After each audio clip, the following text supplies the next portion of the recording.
సుదీర్ఘ సినీ చరిత్ర కలిగిన ముఖ్యంగా మన తెలుగు సినిమా రంగంలోని ఒకప్పటి కథానాయకుల గురించి, కథానాయికల గురించి, వాళ్ళ వ్యక్తిగత సినీ ప్రయాణాలకు సంబంధించిన విషయాలు. మరీ ముఖ్యంగా చెప్పాలి అంటే, వాళ్ళ వ్యక్తిగత జీవితంలో ఏర్పడ్డ సంఘటనలు అప్పుడు పెద్దగా బయటకు రాకపోయినప్పటికీ, ఇప్పుడున్న సోషల్ మీడియాల ప్రభావం అని ఎన్నో రకరకాల విషయాలు వెలుగులోకి వస్తూనే ఉన్నాయి. మేము కూడా అలా మీకు తెలియని ఎన్నో ఆశ్చర్యకరమైన విషయాలు అప్పటి స్టార్ హీరోలుగా మరియు నటులుగా, హాస్య నటులుగా, తెలుగు చలనచిత్ర సీమ రంగంలో నేటికి గుర్తుండిపోయిన ఎంతో మంది గొప్ప గొప్ప ఆర్టిస్టుల వ్యక్తిగత జీవితాల వెనుక దాగి ఉన్న విషయాలని మీ ముందుకు తీసుకొచ్చాము. మరి విషయంలోకి వెళ్ళినట్లయితే ఈరోజు ఈ వీడియోలో నేను మీ ముందుకు తీసుకొస్తుంది అలాంటి ఇంకొక ఆశ్చర్యకరమైన విషయం.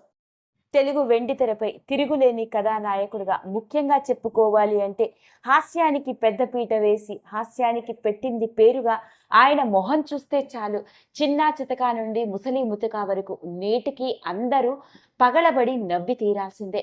అలా కళ్ళతోనే మొహంలోని ముఖ కవళికలతో హావభావాలతో ప్రతి ఒక్కరి మొహంలో నవ్వుల పువ్వులు పూయించిన హాస్య రాజు రాజబాబు గారు. అలాంటి ఇంత గొప్ప కథానాయకుడి గురించి, హాస్య నటుడిగా ఆయన సినీ ప్రయాణం గురించి, ఆయన వ్యక్తిగత జీవితం గురించి కూడా మనం ఎన్నో సందర్భాలలో మాట్లాడుకున్నాం. మరి ఈ రోజు ఈ వీడియోలో రాజబాబు గారు మాత్రమే కాదు, రాజబాబు గారి వారసుడు కూడా ఇండస్ట్రీలోకి అడుగు పెట్టారు అంటే మీరు నమ్ముతారా?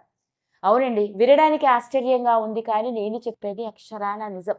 స్వయానా రాజబాబు గారి మరదలు కూడా సినిమా రంగంలోకి నటిగా అడుగుపెట్టి కేవలం నటిగా మాత్రమే కాదు, ఓ ప్రముఖ సింగర్గా, డబ్బింగ్ ఆర్టిస్ట్గా ఎన్నో సినిమాలలో వివిధమైన పాత్రలు ప్రేక్షకులని అలరించింది. అది కూడా స్వయంగా రాజబాబు గారు ఉన్న సమయంలో. మరి ఈ రోజు ఈ వీడియోలో మనం తెలుసుకోబోయేది ఆ విషయమే. ఇంతకీ రాజబాబు గారి మరదలు ఎవరో, ఆమె ఏ సినిమాల్లో నటించిందో, ఆమె వ్యక్తిగత జీవితానికి సంబంధించిన విషయాలు ఏంటో తెలిస్తే ఆశ్చర్యపోతాం. ఇంకెందుకు ఇక వివరాల్లోకి వెళ్ళినట్లయితే, రాజబాబు గారు వెండితెర మీద నటుడిగా అడుగుపెట్టి రాణిస్తున్న నేపథ్యంలోనే ఆయనకి పెళ్ళైంది. ఆయన భార్య పేరు లక్ష్మి అమ్ములు.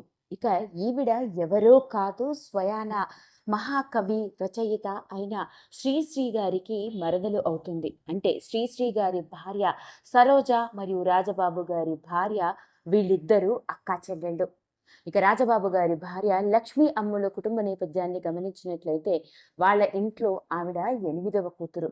9 మంది సంతానంలో చిట్ట చివరి కూతురే ఎవరో కాదు, స్వయానా రాజబాబు గారి ఇంకొక మరదలు, చివరి మరదలు. హస్కీ వాయిస్ తో ఆ రోజులోనే ఎన్నో మంచి పాటలు, ముఖ్యంగా ఎన్టీఆర్, ఏఎన్ఆర్ గారు నటించిన ఎన్నో సినిమాల్లో బ్లాక్ బస్టర్ సాంగ్స్ పాడిన సింగర్ రమోలా 1970లో ఓ వెలుగు వెలిగిన స్టార్ సింగర్ మరి నటి అని చెప్పాలి. ఈవిడ కేవలం ఓ సింగర్ గా మాత్రమే కాదు, డబ్బింగ్ ఆర్టిస్ట్ గా, రంగస్థల నటిగా, అంతేకాకుండా శాస్త్రీయ నృత్యకారిణిగా, అంతేకాకుండా వెండితెర మీద నటిగా కూడా మంచి గుర్తింపు సంపాదించుకుంది. ఇక అసలు రమోలా పూర్తి పేరు రామం. అయితే 1946 సెప్టెంబర్ 24వ తారీఖున పుట్టింది. రమోలా తండ్రి పేరు ఉపద్రష్ట సూర్యనారాయణ, ఆమె తల్లి పేరు సీతారామమ్మ. ఈమెది 10 మంది ఉన్న కుటుంబం. ఆ 10 మంది సంతానంలో రమోలా 9వ సంతానం.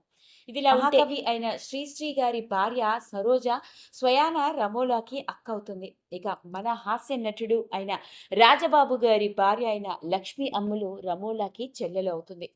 ఇక అలాంటి రమోలా చిన్నప్పటి నుంచే రంగస్థల నటిగా రాణించింది. 8వ తరగతి విజయనగరంలో చదువుకుంటున్న రోజుల్లోనే స్టేజీ ఆర్టిస్ట్గా ఎన్నో నాటకాలు వేస్తూ నటిగా గుర్తింపు సంపాదించుకోవాలని రంగస్థలం మీద ఉన్న ఆసక్తి మద్రాస్కి చేరుకుంది. ఇక మద్రాస్లో ఆంధ్ర మహిళా సభలో మెట్రిక్ కంప్లీట్ చేసిన ఆమె చిన్నతనంలోనే ఎన్నో కార్యక్రమాల్లో, ముఖ్యంగా చెప్పుకోవాలి అంటే రేడియో కార్యక్రమాల్లో రేడియో అన్నయ్య, రేడియో అక్కయ్యగా ఈవిడ మాట్లాడుతూ ఆ రోజుల్లో మంచి గుర్తింపు సంపాదించుకుంది. అయితే నటిగా రాణించాలన్న ఆవిడ కోరిక మొదట సింగర్గా ప్రారంభమైంది. మొదటి సినిమాల్లో కోరస్ పాటలు పాడుతూ ఉండేది. అలా కోరస్ సింగర్గా తన కెరియర్ని ప్రారంభిస్తే ఆమె సినీ ప్రస్థానం తెలుగులోను, తమిళ్లోను, కన్నడ, మలయాళ, హిందీ భాషల్లో దాదాపు 3000కి పైగా పాటలు పాడింది. అంతేకాదు, ఏకంగా 70కి పైగా సినిమాల్లో క్యారెక్టర్ ఆర్టిస్ట్గా, అంతేకాకుండా ఎంతో మంది హీరోయిన్లకి డబ్బింగ్ ఆర్టిస్ట్గా కూడా పనిచేసింది. అలాంటి రమోలా ఎంతో మంది స్టార్ హీరోయిన్లకి ఆ రోజుల్లో డబ్బింగ్ చెప్పింది. ముఖ్యంగా చెప్పుకోవాలి అంటే ఈమె నటిగా కూడా ఎన్నో సినిమాలలో మరుపురాని మనిషి, జీవన జ్యోతి, కృష్ణవేణి, నాయుడు బావ, నామాల తాతయ్య, రత్న, మిడతం బొట్లు వంటి సినిమాలలో నటిగా కూడా అలరించడం జరిగింది. ఇక ఇదిలా ఉంటే కేవలం ఓ రంగస్థల నటిగా మరియు సింగర్‌గా మరియు డబ్బింగ్ ఆర్టిస్ట్‌గా మాత్రమే కాకుండా భరతనాట్యంలో శిక్షణ తీసుకొని వైజయంతిమాల ట్రూప్ ద్వారా ఎన్నో సాంస్కృతిక కార్యక్రమాల్లో పాల్గొంటూ క్లాసికల్ డాన్సర్‌గా కూడా ఎన్నో అవార్డులను కూడా అందుకుంది. అదండి అసలు సంగతి. అలా మొత్తానికి హాస్యరాజు రాజబాబు గారు మాత్రమే కాదు, రాజబాబు గారి మరదలు అంటే స్వయాన ఆయన భార్య చెల్లెలు ఒకప్పుడు నటీమణిగా మరియు సింగర్‌గా, అంతేకాకుండా డబ్బింగ్ ఆర్టిస్ట్‌గా తెలుగు, తమిళం, మలయాళ భాషల్లో నటించి అలరించింది. ఆమె ఎవరో కాదు, సింగర్ రమోలా గారు. మరి లేటెస్ట్‌గా వెలుగులోకి వచ్చిన ఈ విషయం ఇప్పుడు నెట్టింట్లో ఆసక్తికరంగా మారింది. ఇంకొకసారి ఈ వీడియో కనుక మీకు నచ్చినట్లయితే లైక్ చేయండి, షేర్ చేయండి, సబ్స్క్రైబ్ చేసుకోండి. మరిన్ని వీడియోస్ కోసం పక్కనే ఉన్న బెల్ ఐకాన్ని నొక్కడం మాత్రం మర్చిపోకండి.